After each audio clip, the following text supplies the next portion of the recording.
Bienvenue sur Être Soi, le podcast pour entreprendre et façonner sa vie. Je m'appelle Julie, je suis entrepreneur et podcasteuse. Chaque lundi, je te propose des conseils et des interviews pour que ton business soit au service de ta vie. Une de mes missions, c'est de t'aider à utiliser le podcast pour transformer tes auditeurs en clients. Je te partagerai aussi mon aventure d'entrepreneur, mes conseils en marketing digital et bien plus encore. Pour ne manquer aucun épisode, abonne-toi sur ton application de podcast préférée et avoir ta dose d'inspiration et de motivation chaque semaine. Aujourd'hui, on va parler d'un sujet qu'on a déjà abordé dans Être Soi. C'est un sujet qui m'est plutôt familier. C'est une émotion que je connais trop bien. Aujourd'hui, on va parler de la peur. Je pense que la peur, c'est l'émotion qui tue le plus de projets ou d'idées. C'est le type d'émotion que on ressent toutes et tous à un moment donné quand on entreprend ou dans notre quotidien. Et je me demande si tu t'es pas déjà dit, à un moment donné, je ne pourrai jamais le faire, ou bien ce n'est pas pour moi, ou alors ça ne marchera jamais. Quand tu as ce genre de phrase, c'est probablement la peur qui parle. Et quand ça concerne quelque chose de nouveau, quelque chose d'émergent, qui a très peu de ressources ou d'informations, qui est disponible à toi, c'est encore plus difficile parce qu'au fond, même si tu as terriblement envie de te lancer dedans, y a toujours ce petit quelque chose qui fait que ça t'empêche de vraiment passer à l'action et de vraiment le faire. Aujourd'hui, on va parler de ça très précisément. Aujourd'hui, on va parler de comment dépasser la peur de lancer ton podcast. On va te donner les clés pour dépasser ces questions et justement dépasser cette peur que tu dois ressentir pour enfin t'autoriser à lancer ce podcast. Et aujourd'hui, je ne suis pas seule, car il y a Rémi avec moi. Coucou. Coucou. Alors, je pense que c'est quelque chose que j'ai l'impression de plus ressentir, cette peur, en fait. J'ai le sentiment que toi, c'est un truc que tu gères mieux. En tout cas, la peur de passer à l'action et de lancer quelque chose de nouveau. La question de gérer sa peur, de savoir vivre avec et de lâcher prise aussi parfois, parce que c'est un peu ça l'idée, c'est d'accepter que t'as peur et qu'il faut pas toujours chercher à combattre sa peur pour pouvoir faire les choses, mais faire les choses malgré qu'on ait peur, parce qu'effectivement, si t'attends de ne plus avoir peur avant de faire la chose que tu souhaites faire, tu peux attendre très longtemps, parce que la peur, elle peut être là et s'installer. Et s'installer et elle ne bougera pas, quoi, tu vois. Et si tu dis que t'as l'impression que je gère mieux ma peur, ça veut pas dire que je n'ai jamais peur. Et je pense qu'au contraire, si la peur m'empêche rarement de faire des choses, c'est parce qu'en fait, j'ai souvent peur au quotidien.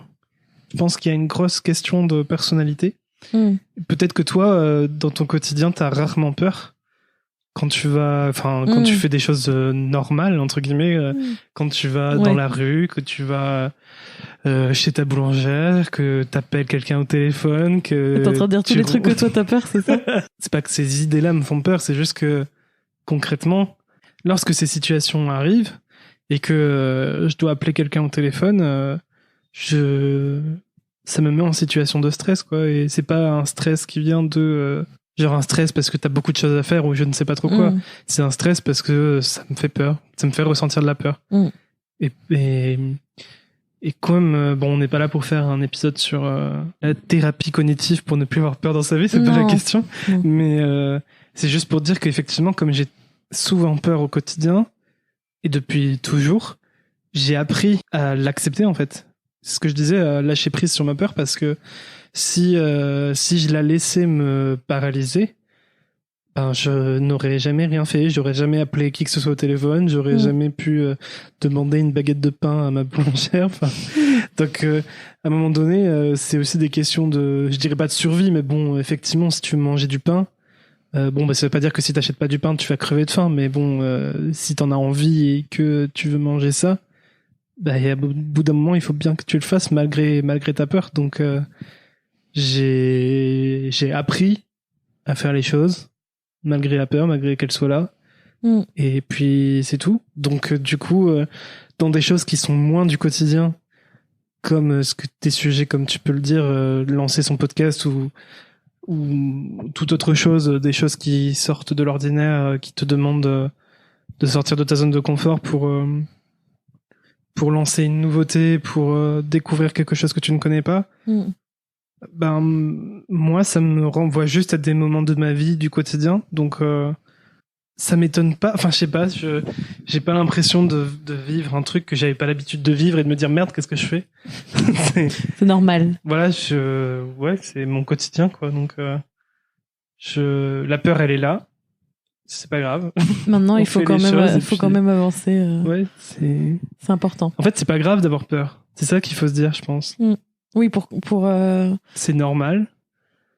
Et il faut s'en servir, en fait. Il faut s'en servir. Et notamment, quand on a préparé cet épisode, du coup, on a pu discuter. Et en fait, l'idée, ça va être justement de vous apporter les clés parce que je pense que vous la connaissez très bien, les peurs que vous avez. Et justement, on a retrouvé 4 grandes, on va dire, peurs ou 4 grandes questions qui sont justement là, notamment pour quand tu penses à lancer ton podcast. Et la première, c'est la peur que personne ne va écouter ou que ton sujet, en fait, il va intéresser personne. Ce que tu as à dire, ce que tu as à partager va intéresser personne. Ça, c'est, je pense, une des peurs principales quand tu veux lancer un contenu et donc lancer un podcast, c'est de pas être lu, de pas être écouté, de pas être regardé.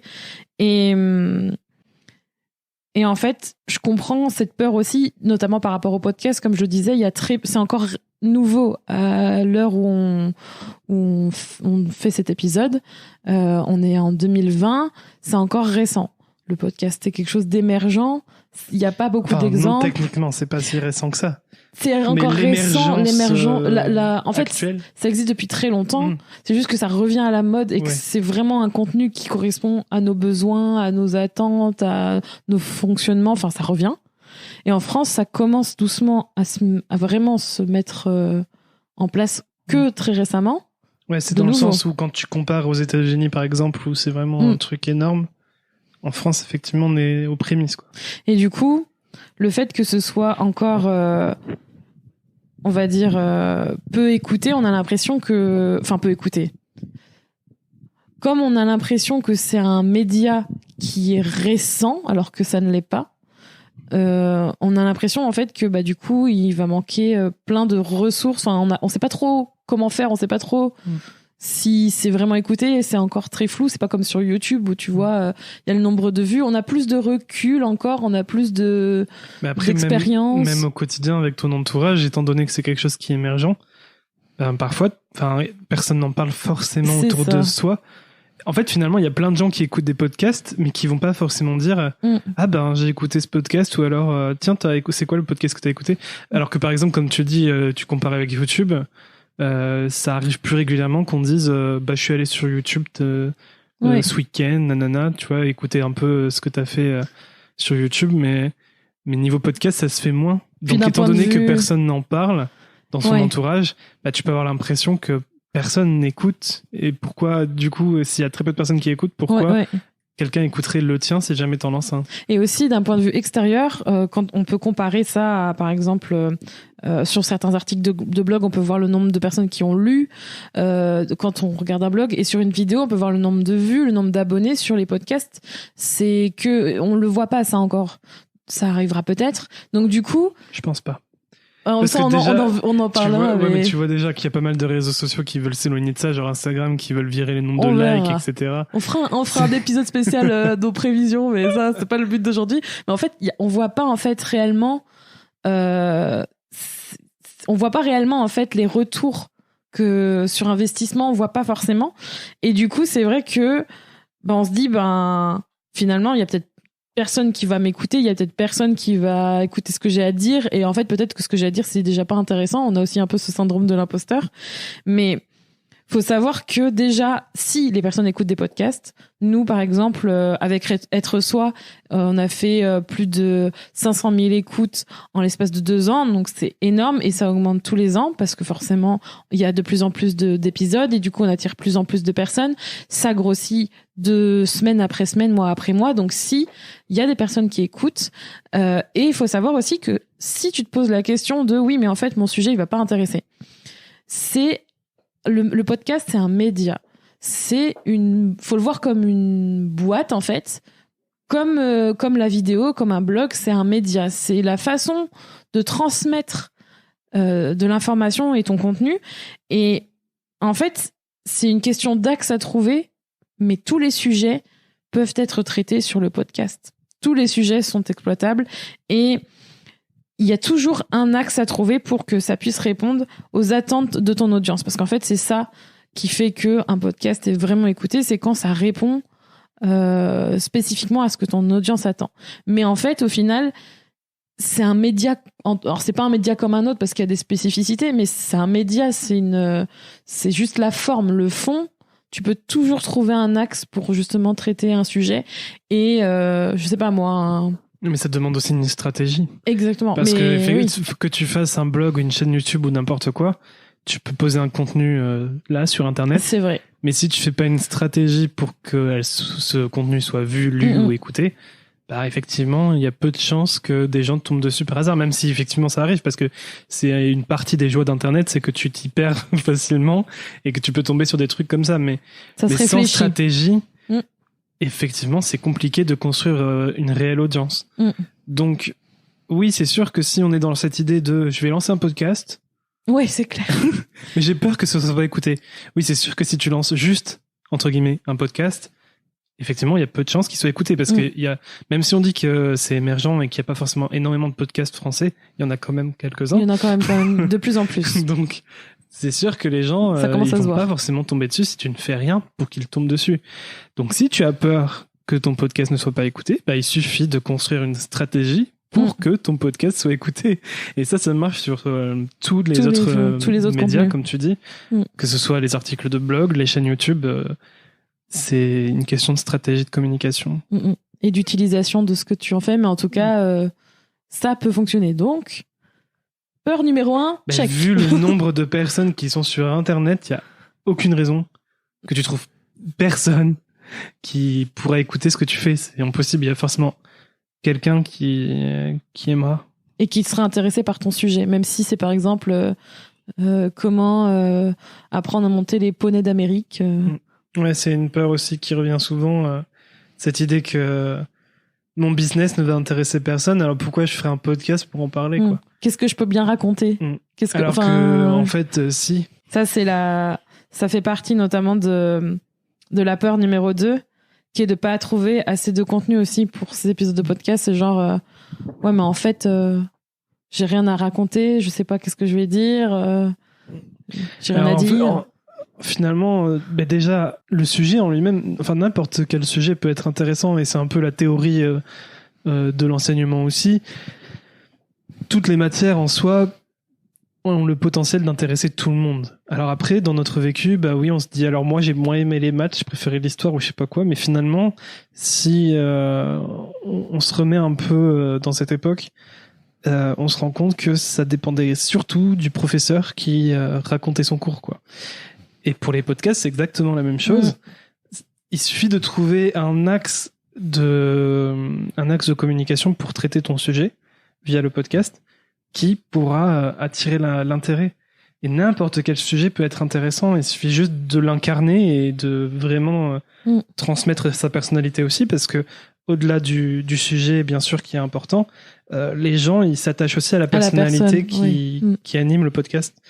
Donc, cette peur de penser que son sujet ou son business n'est pas compatible avec le podcast, c'est vraiment une erreur, parce que n'importe quel sujet peut être intéressant. Je sais pas ce qui me viendrait à l'esprit là. Il est en train de regarder la plante là. Il est en train de se dire qu'est-ce que je vais sortir comme sujet. Oui, tu parlais de plantes, mais après moi je trouve ça intéressant. Mais admettons le jardinage. Il y a plein de gens qui peuvent se dire mais en fait il y a rien à dire sur le jardinage, à l'oral en tout cas, parce que c'est un truc hyper concret. Je pense à un sujet, genre encore, parce qu'en fait on pense souvent à des sujets vraiment des trucs généraux, genre ouais mais il y a déjà un podcast sur le jardinage, tu vois. Mais en fait par exemple il y en a peut-être qui sont ultra passionnés par les orchidées d'Asie. Je suis en train de sortir des trucs géographiques, mais c'est pour vraiment vous dire, il y a forcément dans le monde des gens qui sont passionnés par les orchidées d'un certain type. Pourquoi pas faire un podcast sur juste une fleur, tu vois? Et en fait, c'est ça qui est beau. Il y a plein de choses possibles à raconter. Oui, totalement. Il y a toujours plein de choses à faire. Notamment. Et après, d'un point de vue business, c'est la même chose. C'est ça. Je sais pas. Admettons, t'es architecte et tu te dis, ouais, bah, ça va intéresser personne. Sauf que je suis sûr qu'il y a plein d'étapes. Enfin, toi-même, si tu as choisi ce métier d'architecte, c'est que ce métier te plaît. Et que pour tu X ou aides Y quelqu'un. raison. Et que tu aides quelqu'un. Et ces raisons-là, tu peux les partager aux gens, en fait. Et si ces raisons te passionnent, il y a forcément des gens, pas forcément des milliers, et de toute façon, c'est même pas la question de viser forcément 1 million de personnes, et ça serait peut-être un autre sujet à aborder, mais si toi, tu es passionné par ces sujets, tu vas forcément toucher des personnes qui sont eux aussi passionnés par ça, parce qu'en fait, il faut pas croire qu'on est unique. C'est pas, nos passions, elles sont jamais uniques. Il y a forcément d'autres personnes qui sont passionnées de la même chose, même si on a l'impression que c'est pas le cas. Donc ouais, que tu sois architecte, éboueur, ou je ne sais quoi, je suis sûr qu'il y a toujours un moyen de choisir un axe en intégrant sa personnalité pour rendre les choses intéressantes et toucher ses potentiels auditeurs. Et pour en revenir à la peur de pas trouver assez d'idées, parce que ça revient aussi. En fait, il faut se dire que déjà, si la première chose, c'est que vous avez trouvé l'axe sur lequel travailler, déjà les idées arriveront plus facilement. Mais en plus de ça, vous avez forcément déjà toutes les réponses de contenu en vous. Il faut seulement avoir la bonne manière d'organiser vos idées, de les faire émerger, de les faire sortir, de vous mettre dans un bon état d'esprit, parce qu'en fait, c'est souvent cet état d'esprit qui vous bloque. Et quand vous êtes dans un état d'esprit où vous vous dites « Ok, je vais commencer par ce truc-là pour faire venir une autre idée », il faut vraiment faire appel à des stratégies, des systèmes, des façons d'organiser et de faire émerger vos idées pour avancer. Mais tout part justement de ce qu'on vient de dire juste avant, de ce fameux axe à trouver pour pouvoir exploiter son podcast. Ouais, et puis après, l'organisation et la régularité amènent la productivité. Waouh. Est-ce que je vais pas mettre cette phrase en petit audio, genre je vais me la mettre en boucle. Bim. Mais non, mais les punchlines de Rémi. Il me faut un jingle de punchline de Rémi là. Plus t'es régulier dans ta création de contenu, moins t'as envie de briser cette régularité, tu vois. C'est un peu le truc de la chaîne, tu sais qu'à chaque fois quand tu réalises une tâche ou quoi, que tu fais des croix pour faire une chaîne, plus la chaîne elle devient grosse et plus tu te sens coupable si jamais tu dois sauter d'un truc ou quoi. L'idée c'est pas de se sentir non, coupable. Bien sûr que non, mais en fait ça apporte une habitude et forcément plus une habitude s'installe et plus la tâche devient facile. Donc plus tu deviens régulier et plus ça sera facile pour toi de trouver des idées pour créer ton contenu. Et une façon d'être régulier, c'est notamment l'organisation.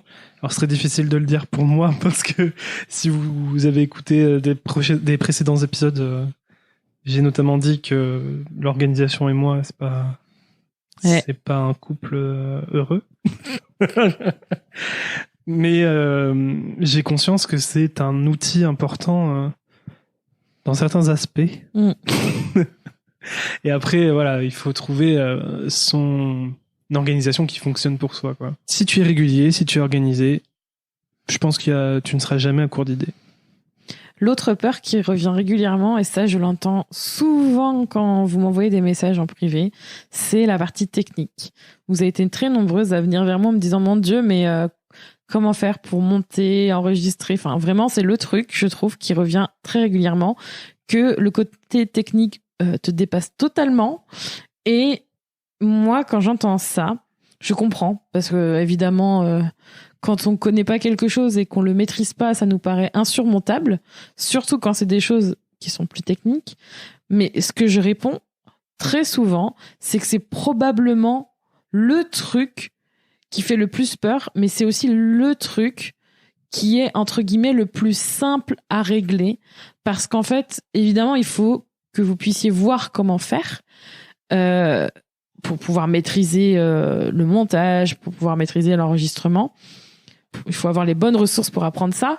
Mais il y a vraiment des choses qui sont plus compliquées quand on veut créer un podcast et qui demandent plus d'investissement que d'apprendre à monter, je trouve.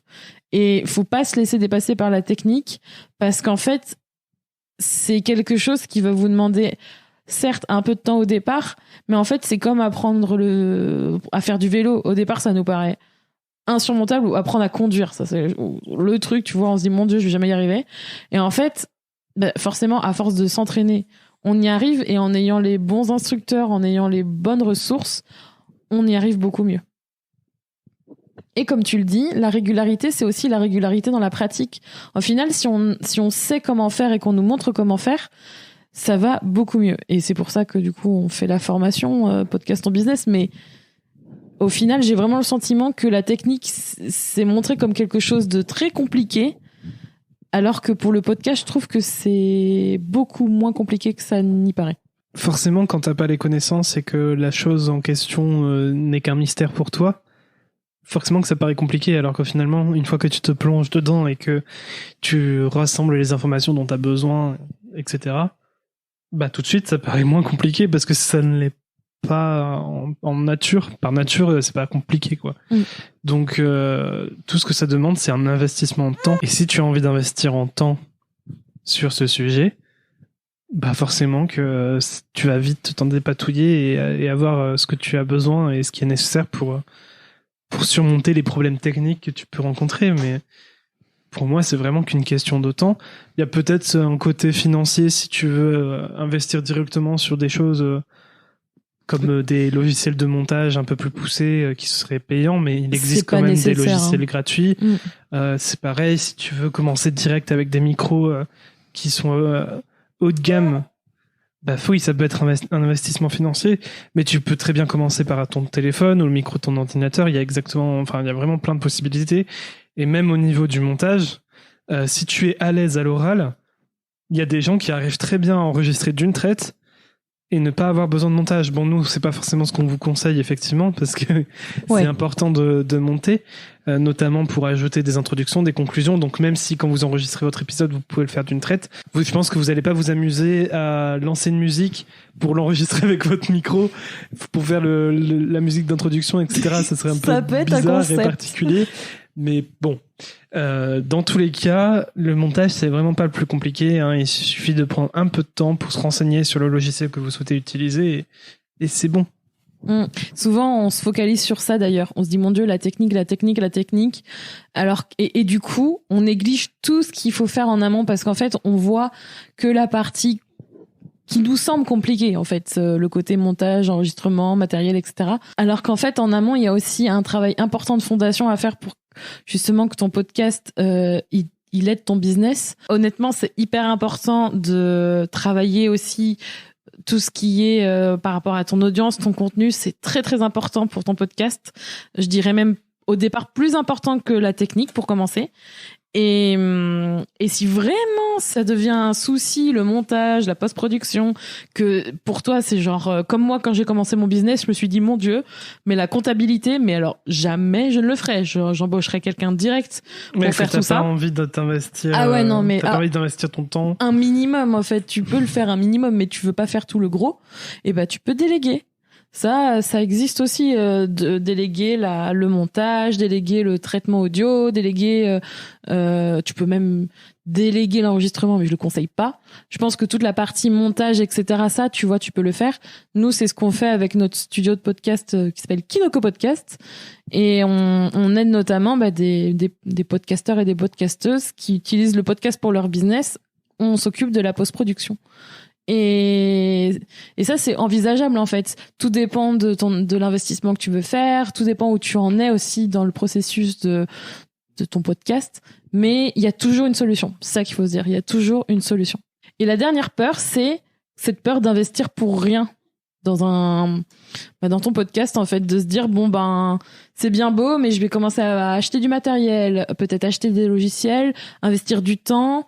Mais tout ça pourquoi en fait? Est-ce que ça va vraiment me rapporter quelque chose? Et ça, c'est un truc hyper important, c'est de comprendre à quoi va te servir le podcast.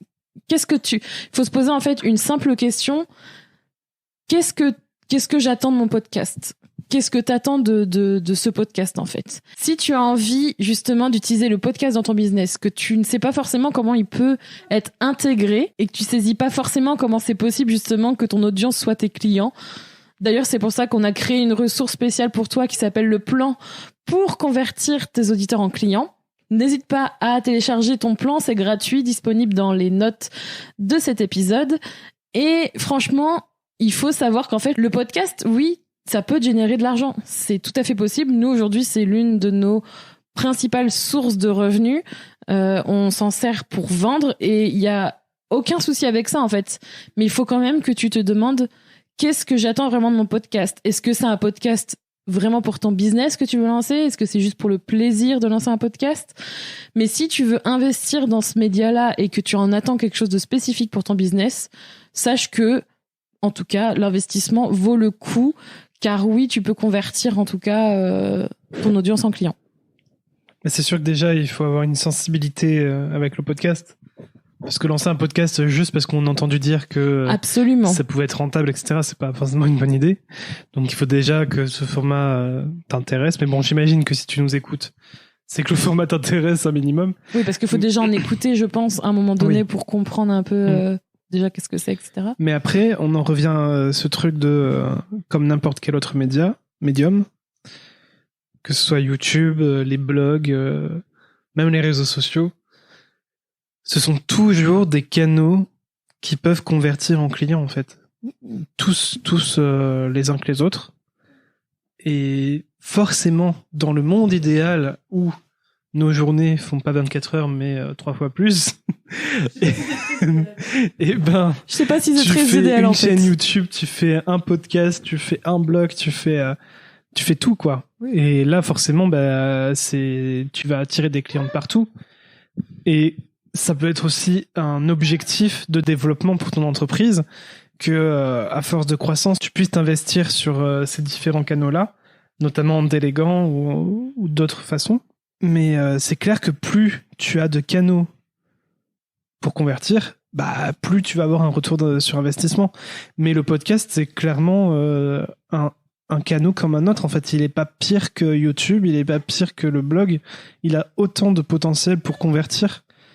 Donc, si tu t'interroges particulièrement sur le podcast, si ça peut être vraiment intéressant de s'y investir pour avoir un retour financier, j'imagine que tu te poses la même question pour YouTube, ton blog ou pour les réseaux sociaux. Si c'est pas le cas et que tu considères déjà que Instagram, effectivement, ça peut convertir en client, que YouTube, effectivement, ça peut convertir en client aussi, les podcasts, c'est exactement la même chose. Il n'y a aucune raison de se dire que c'est pas le cas. Comme je l'ai dit, les podcasts, c'est loin d'être pire que YouTube ou les blogs ou Instagram pour convertir en client. C'est une excellente porte d'entrée parce que on te disait que c'était l'une de nos principales sources de revenus. C'est parce qu'en fait, pour nous, c'est une excellente porte d'entrée pour prouver notre expertise, pour montrer qu'on sait de quoi on parle, pour ensuite vendre nos services. Si on vendait des produits, on pourrait très bien vendre nos produits aussi. En fait, c'est pas forcément un problème. Au contraire, c'est une porte d'entrée. D'ailleurs, si tu veux aller un peu plus loin par rapport à ce sujet, il y a l'épisode avec Julia où on parle de production de contenu. Exactement. Qui rentre tout à fait dans cette question-là. Je sais pas quel épisode c'est, par contre, le numéro. Je le mettrai en 80 quelque chose. Ouais, je sais on plus. Va pas donner de chiffres au pif. Ça montre qu'on a préparé le podcast, l'épisode avec le numéro. Mais en tout cas, on mettra ça dans les notes de l'épisode sans souci. Mais avoir un contenu, c'est investir du temps pour gagner de l'argent quoi qu'il arrive, parce que, on n'a plus besoin de se dire comment on va faire pour démarcher des clients, etc. Parce qu'en fait, c'est grâce au podcast qu'on n'a plus besoin de ça. Du moins, en tout cas, on se sent plus obligé de passer par l'étape « Mon Dieu, il faut démarcher ». Et c'est grâce à un contenu régulier, un contenu de qualité, que l'on gagne en légitimité, que l'on est pertinent, que l'on est cohérent dans ce qu'on fait, et surtout qu'on gagne des clients parce qu'ils ont envie de travailler avec nous, ils nous connaissent. Surtout qu'avec la voix, il y a quand même une certaine proximité, ça crée un lien, et qu'on convertit et qu'on donne envie aux gens d'acheter nos services et potentiellement, si on fait des produits, ce sera nos produits. Mais en tout cas, c'est hyper important. Donc, si tu as peur de lancer ton podcast, sache qu'il y a toujours une solution et que le principal, c'est de passer à l'action, de faire en sorte de comprendre qu'est-ce que tu as besoin pour justement passer à l'action, quelles ressources tu as besoin, quelle aide tu as besoin. Est-ce que c'est est-ce que c'est une formation? Est-ce que c'est du conseil? Est-ce que c'est une ressource particulière? Le plus important, c'est justement d'avoir le bon état d'esprit pour pouvoir dépasser ça, de faire en sorte de trouver des solutions. Et on t'en a donné plusieurs dans cet épisode pour ensuite passer à l'action et pour vraiment saisir l'opportunité d'utiliser le podcast pour ton business. Merci d'avoir écouté cet épisode d'Être Soi. Tu peux retrouver les notes de cet épisode ainsi que tous les épisodes d'Être Soi sur juliekinoko.fr. Pour soutenir le podcast, je t'invite à noter, commenter et partager le podcast Être Soi sur ton application de podcast préférée comme Apple Podcasts par exemple. Ton soutien est important pour permettre à d'autres personnes de mettre leur business au service de leur vie. On se retrouve pour un prochain épisode très bientôt. En attendant, prends soin de toi.